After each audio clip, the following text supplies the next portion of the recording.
እንግዲህ በስተመጨረሻም መገፋት ደግ ነው። ብዛም ሳይወድቁ የተገፉት ሳሉ የወገፉት ወደቁ ይላል ሀገሬ ሰው። ቤትዬ እንግዲህ ከዚህ በፊት እንደምናውቃት በጽናት ኪራን በጣም ነበር የምትወደውና ታማለች፣ አብዳለች በማለት ብዙ ነገር ከደረሰባት በኋላ በመጨረሻም ወደ እስር ቤት ወርውረዋት ነበር። ከዛ በኋላ ቤቲ ተረስታ ነበረ። ዛሬ ግን በመጨረሻው ቤትዬ በሰላም በደስታ ተመልሳለች። ተመልሳ ስመጣ ግን ኪራ ጽናት እያለች ስመጣ ትናንትና ጽናት ቤቴ ነው ባልተቤቴ ነው እያለች ስትል የነበረውን ቤት አታ ሰው ጋር ጥገኛ ሆና ያ ደግሞ የኮሩበትና ቤታችን ያሉት ደግሞ በሌላ ሰው ተይዞ ስመጣ በጣም ትገረማለች። ጥያቄ ታቀርብለታለች ለአቶ በላይነህም ትክክለኛው መልስ ሲሰጣት እኮ እኔ ሜዳ ላይ ተወርውሬ እስር ቤት ያነባሁት እንባ ጎርፍ ሆኖ ወሰዳቸው፣ ዛሬ ሜዳ ላይ ወደቁ ነው እያላችሁኝ ያላችሁት በማለት ክትክት ብላ ትስቃለች። እንደዚሁም ደግሞ በቃ እምባዬ የኔምባ ሜሪት ጠባላለም ወይ ጸሎት ይሰራልኝ ወይ ትላለች ቤቲ። ሰላም ጤና ይስጥልኝ ውድና የተከበራችሁ አድማጭ ተመልካቾቼ፣ ለቻናል አዲስ የሆናችሁ ላይክ፣ ሰብስክራይብ፣ ሼር በማድረግ ጀምሩት። እንግዲህ የነ ኪራ ፈተናና መከራ እንደቀጠለ ነው። ያው እንግዲህ ደግሞ በአሁኑ ሰዓት እንግዲህ ለቤቲ ደግሞ ትልቅ ሰርፕራይዝ ነው ያደረጋት። እስሯን ጨርሳ የተፈረደባትን ሁሉ ነገር ጨርሳ ተስፋ ያልቆረጠችው ቤትዬ ተመልሳ ወደዛ ቤት ተመልሳ ስመጣ እንደ ትናንትናው ጽናት ቤቴ አትግቢ ባልተቤቴ ልነጥቂ ነው ብላ አምባ ከረዩ አልፈጠረችም። ቤቲ ውስጥ አልነበረችም። እንግዲህ ቤቲ በጣም ትደሰታለች ከሚባለው በላይ ማመን እስከሚያቀታት ድረስ ነው። አዎ የተጣላ ነው ሰውና እንትን ያለውን ሰው እንደዛ ደርሶበት ስናገኝ በጣም ያው ሁሉም ጋር ያለ ነገር ነው።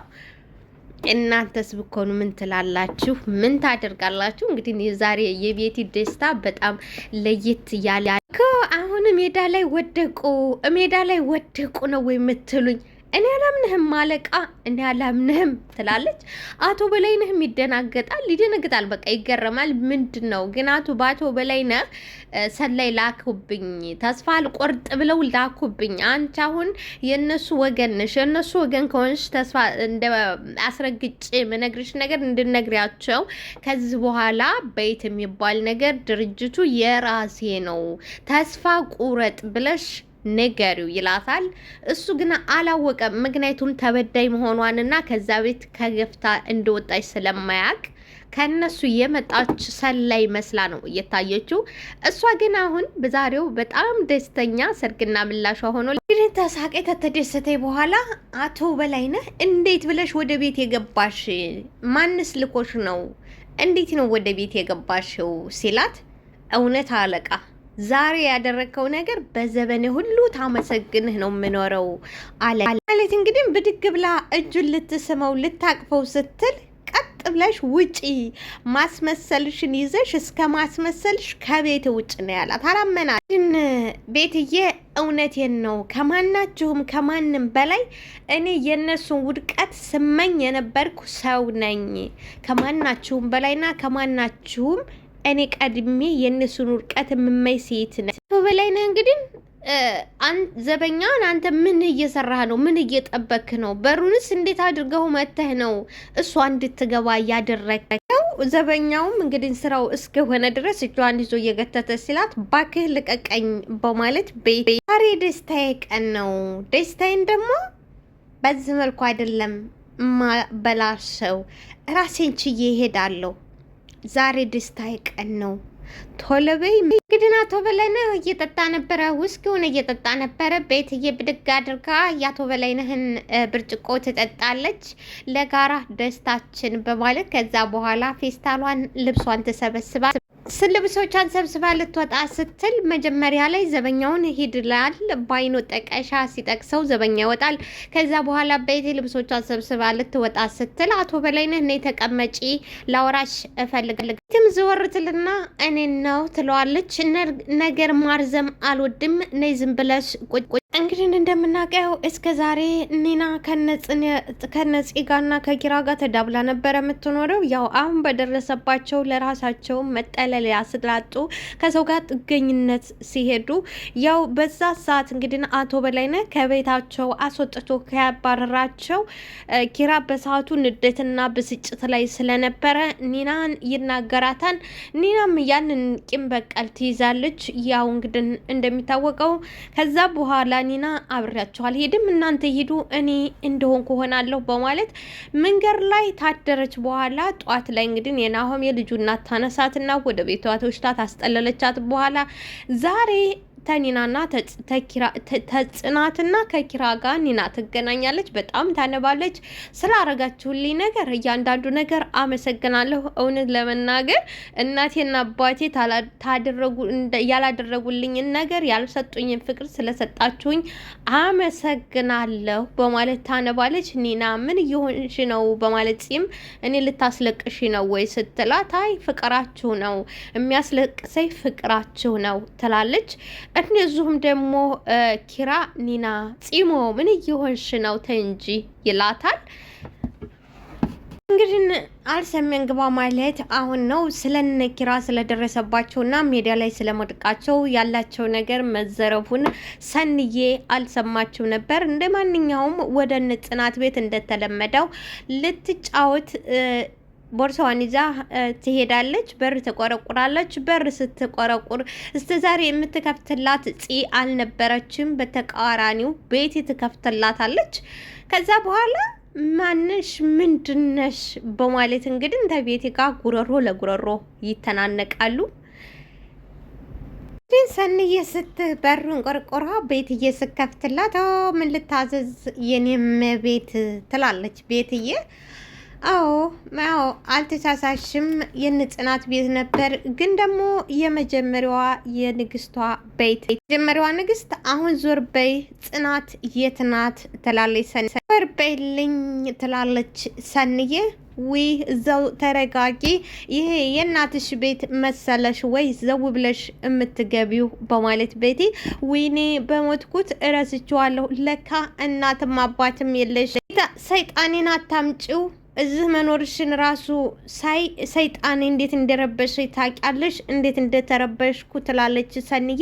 ቤትዬ ሰንዬ በኃይል ገዋለሁ ስትል ቀለበቷን ታያለች። ቤትዬ አንቺም አገባሽ ወይ ሰኒ? አንቺም እንግዲህ መቼም ያንን ሆለል ክብሮምን መሆን አለበት፣ ሌላ ማንም ያግባኝ አይመለከትሽም፣ መቼም እንዳንቺ እንደ እንጨት ቆሜ አልቀረሁም በማለት ሰኒ እንደተለየ ነገር አድርገሽ አታውሪ፣ ያው እንደ ጓደኛሽ ወጥ ቀቃይ ነው ምኮኙ፣ ከዛ ውጪ የተለየ ነገር የላችሁም፣ ያው ወጥ መቀቀል። እንግዲህ አላወቀችም፣ ብቻ አንዴ ዝች ቤት ልግባ እንጂ እንዴት እንደገባሽ አጣራ ገባ፣ ግን አለቅሽም፣ እንዴት እንደመጣሽና እዚህ ቤት ውስጥ እንዴት እንደገባሽ ብቻ ለወቅ ትላለች። ለገባለው ስትል ሰኒ ቤትዬ ፈጽሞ አላስገባሽም ትላታለች። ከዛ በኋላ ድብድቡ ይቀጥላል። ትደበድባታለች ሰኒ የኔ ደብዳቤዋ። አቶ በላይና ዘበኛው አቶ በላይ እንግዲህ ይወጣና እንዴት ብደፍሪ ነው እንደዚህ ቤት ድረስ መጥተሽ አምባጓሮ ምፈጥሪው ጅጅል እንደ ዘገምተኛ እየተዟዟርሽ በደንብ ተመልከችን። ያቺ ወጥቀቃይ ጓደኛሽን አውጥቼ ምድር ላይ ጥያታለሁ። ምን ታመጫ? በላይም እንግዲህ ሌላ ነገር ሳይመጣብሽ ከዚህ ቤት ዘወር በይ ይላል። እንግዲህ ትደናገጥና አልገባኝም፣ ቆይ እናንተስ እነማን ናችሁ? ጽናትና ኪራስ በማለት ጥያቄ ታቀርባለች። አቶ ሰሚም ወይ ይሄ ያለቃ ቤት ነው አትሰሚም? ይሄ አለቃ ቤት ነው። አንቺ ምጠሪያችንን ሰው እኛ ፈጽሞ አናውቅም። ግን ሰንዬ አልገባኝም። ቆይ ማን ነው ይሄን የእናንተ ቤት ያደረገው? ይሄ ቤት እኮ የኪራ ነው ይላል። እንግዲህ ሲደባደቡ የሰኒ ሻንጣ ወድቆ ነበረ። አቶ በላይ በከዘራው ሻንጣዋን ያነሳና ሌላ መከራና ሌላ ነገር ሳይደርስብሽ አርፈሽ ጸጥ ረጭ ብለሽ ተዝህ ግድም ጥፊ፣ አይ ካልሽ ደግሞ ለሚደርስብሽ ነገር ኃላፊነቱን እራስሽ ትወስጃለሽ ይላታል። ከዛ በኋላ ሰንዬ ሻንጣዋን ተቀብላ ወደ ምሩ ቤት ነው ያቀና። እንግዲህ ሳንቾ ራኩን አድናለሁ ብሎ ተተወጋ በኋላ ራኪ ቤት ውሎ አድሯል። በሌላ በኩል ደግሞ ሳንቾ ከራኪን ይወዳታል። እናም ሌላ የምትወጂው ሰው አለ ወይ? አሁን ቁርጤን ንገርኝ።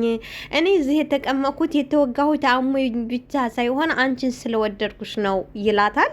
እንግዲህ እውነቱን ከነገርኩ ከዚህ ትሄድልኛለህ ወይ ትለዋለች። አዎ ኤልያትዬ እሄድልሻለሁ፣ አንቺ ብቻ እውነቱን ንገርኝ ይላታል። እሷም እንግዲህ እኔ ቅዱሴን በጣም ነው የምወደው፣ በጣም ነው ከምልህ በላይ በጣም ወደዋለሁ ትለዋለች። ምኑን ነው የምወጅለት ሲላት ቁጥብነቱን፣ አነጋገሩን፣ እርጋታውን፣ መካሪነቱን ብቻ ትዘረዝራለች። በጣም ብዙ ነገሩን ትዘረዝር። አሁን ልብ የቀጠልትል ነው። በቃ እውነትሽን ነው ይላታል። አዎ በጣም ነው የምወደው፣ አፈቅረዋለሁ፣ በቅርቡ እንደውም አብረን ለመኖር አስባለሁ ስትለው እንግዲህ ተኋላ ቅዱሴ እየሰማት ነበረ። ቅዱሴም ይላል። በዚህ ሰዓት እንግዲህ ትትል ሌላ ነገር ምናየት ልታመጣ ስትል ራኪ ቅዱሴ ጸጥ ረጭ ብሎ ወደ ቤቱ ይመለሳል። እንግዲህ ከዚህ በኋላ ራኪ ጫማዋንሽ ምኗንሽ ሳይቀር ሳንቾን ግጥም አድጋ ትደበድበዋለች። ና ጥፋልኝ ከዚህ አንተ ጥፋልኝ፣ አንተ ነህ አሁን ዛሬ እንደዚህ በጠበከኝ አንተ ነህ በማለት ተሳንቾ ጋር አምባጋርነት ፈጥረው ነበረ። በሌላ በኩል እንግዲህ ተደባድባና ተቀጣቅጣ እየተመለሰችው ሰንዬ ቀጥታ ወደ ቤቷ አልነበረም የተመለሰችው። ግራ የተጋባችው ምክንያቱም እንደ ጓደኛ እስከ ዛሬ ድረስ ብዙ ነገር ተደባብቀው የማያውቁት አሁን ላይ ግን እየደበቋት ነው። በተለይ ደግሞ የኪራን ወንድም ተዚህ በፊት የኪራን ወንድም አፍቅረው ከዛ እንደነበሩ እሱን ትታጆ ከንታ አፈቀረ በኋላ ሚስጥርንቸውን እየደበቋትና አንዳችም ነገር እየነገሯት አይደለም። በራሷ ጊዜ ብቻ ነበረ የምትሰማ። አሁን ዛሬ እንኳን እዛ ቤት ሄዳ አደጋ ቢፈጠርባት እንግዲህ አስባችሁታል። የሆነ ሆኖ ሰንዬ ተደናገጠችና ግራ የተጋባችው ወደ ቤቷ ሳይሆን ይሄ ምንድነው የተፈጠረው ምንድነው የሆነው በማለት ወደ ምሩ ጋር እውነቱን ለማጣራት ስትሄድ በሚያሳዝን መልኩ ጽን ምሩ ቤት ታገኛታለች። ይሄ ብቻ አይደለም፣ የምሩን ልብስ ለብሳ ስታያት ጽናትዬ የምሩ ልብስ ለብሳ ስታያት በጣም እንግዲህ ሰኒ ትቀየማለች። እንዴ ምንድነው የተፈጠረው? እኔ እኮ ትላታለች። እኛማ እኮ በድንገት ቤታችንም መስሪያ ቤታችንም ተዘረፍን ስትል ምን? አዎ እና እኔ ጓደኛ አይደለሁም። እኔ ሚስጥር ይሄን ያህል ሚስጥራችሁን አባካይ ሆኜ ተገኝቼ ነው ወይ ያልተነገርኩት? አሁንም ቢሆን እኮ ቤታችሁ ሄጄ ነው እንጂ እናንተ ደብቃችሁ ነበር በማለት ብድግ ብላ ልትሄድ ስትል እባክሽ ተረጋጊ፣ እኛም ለማን ምንም አላልንም፣ እንደዚሁ ግራ ተጋብተናል፣ ስልካችንም ሁሉ ነገራችን ቤት ተነው ነበር ይወጣ ነው በማለት እንግዲህ ጽናት ለማረጋጋት ትሞክራለች። እኔ እኮ ለዛውም ደግሞ ሰንዬ የገረመኝ ነገር እዛ ቤት ውስጥ ቤቲን ታገኛት በጣም ነው የተቃጠልኩት፣ እንደውም እኮ እስከ መደባደብ ድረስ ደርሻለሁ ከቤት። ምን ትላለች እንግዲህ ቤቲ ስም ሲጠራ ለካ ድጋሜ ትዳሬ ልታፈርስ ስትል ድጋሜ ቤቴን ልታፈርስ እሷ ነኝ ማለት ነው። እኔማ እኮ አቶ በላይ ብቻውን እንደማይሆን ጠንቅቄ አውቄ ነበር። ይቺ የተረገመች ድጋሜ መጣች በህይወቴ፣ ድጋሜ ህይወቴን ልታበላሸው መጣች በማለት እንግዲህ በጣም እንትን ትላለች። ለማንኛውም አይዞች ተረጋጊ፣ ዞሮ እንዴት ሊዘርፋችሁስ እንዴት ትላል። ምንም የምናውቀው ታሪክ የለም።